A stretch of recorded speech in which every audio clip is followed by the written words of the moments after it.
All right, I'm still getting questions regarding permanent residents traveling abroad and then being placed in secondary inspection when they re-enter the United States. And essentially, I want to highlight kind of the main reason somebody might be placed in secondary being a lawful permanent resident. And that is just extended stays outside of the United States or frequent travel in like kind of a repetitious manner to certain destinations. In other words, there's a pattern to your travel. What they're looking for when you re-enter is that you are in fact maintaining primary residence in the United States.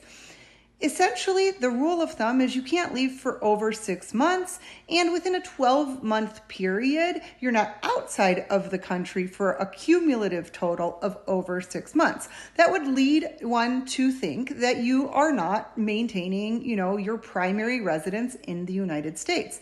Now, there are, of course, exceptions to this rule, like you're a green card holder and you have a 2-year work project, in some foreign country. You're obviously not going to maintain 6 months presence in the United States, but you should get a re-entry permit and you should apply for it prior to leaving if you plan on being out of the country for more than 6 months.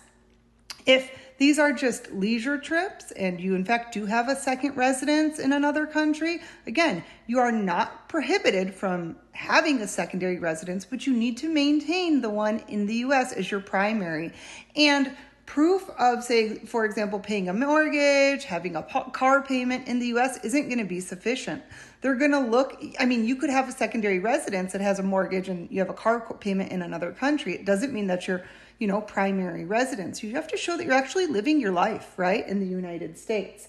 So, that's probably the most common reason green card holders are placed in secondary inspection. If you are not planning on maintaining primary residence in the US, then, you should be thinking about alternative options. Maybe you're need to revert back to traveling to the U.S. with a tourist visa. I know it's not ideal to have to go through the process again in the future when you do plan on living in the U.S. again, but,